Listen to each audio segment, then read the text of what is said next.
was a mistake, and bailing out the automakers, well, that was a mistake too. But he's got a plan to pick up the broken pieces of the economy. Joining us from Washington is Representative Tom Price, Republican from Georgia. Good to see you, Congressman. Thanks for joining us. Hey, Alexis, great to be with you this morning. You know, I admire you for saying this. You basically say the request for the remainder of the TARP funds is an insult to every American taxpayer. Those are pretty aggressive words. Tell me why.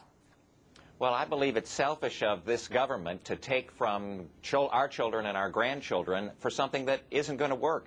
What the American people want is a solution, and the solution, the tried and true solution that we've seen over and over again, is if you allow American people to keep more of their hard-earned money, allow businesses to have the incentives to be able to create jobs, and decrease spending by the federal government. Those are the keys. Those are the keys to getting this economy back on track. Okay. We introduced a bill last week to be able to do that, Economic Recovery Act, H.R. 470.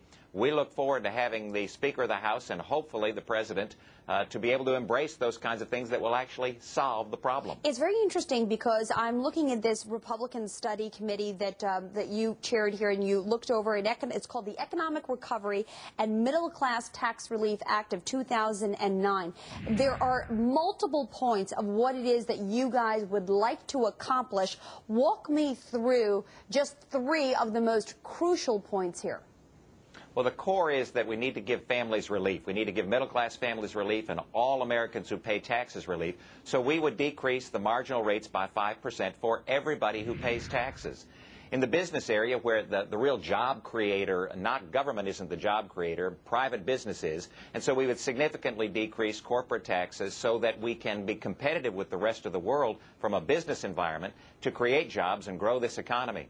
And finally, it's important that we begin to get spending under control. Spending has been out of control, and if borrowing and spending were to have solved this problem, we would have done it long ago. So we decrease overall spending across the board in the federal government, non-defense, non-homeland security spending, by 1%. Not a whole lot, but it's beginning to pay down the debt burden for our children and our grandchildren. You know, a lot was made of a Congressional Budget Office, basically a study that they did on the initial workings of the discretionary spending part of President Obama's American Recovery and Reinvestment Act. What it suggested is that bottom line is we're only going to spend up to a quarter of those funds that we've been discussing, of the $380 billion of the 825, within the next couple of years. I mean, we're really not putting a lot of that money to work right away. Is that problematic?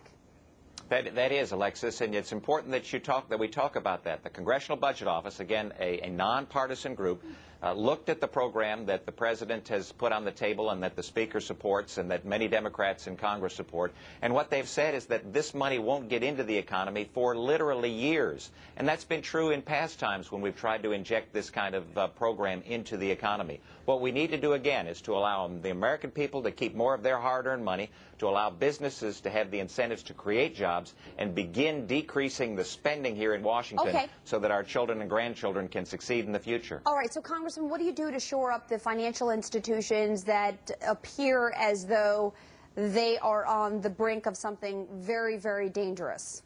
Well, what we need is the kind of incentives to be put in place so that individuals and private business can see that, in fact, the government's going to get out of the way. Right now, the government is, I believe, confounding the issue, prolonging the pain and the crisis that we have, and deepening the problems that we have. We saw that in the 30s. We saw that through the 90s in Japan, over and over again. The fundamental issue that the business of America needs to see is that the government's going to let them work and give them incentives to create jobs and grow this economy. That's what they need to see. All right, Representative Tom Price, Republican from Georgia, thank you very much for joining me this morning. Great pleasure seeing you. Thanks, Alexis.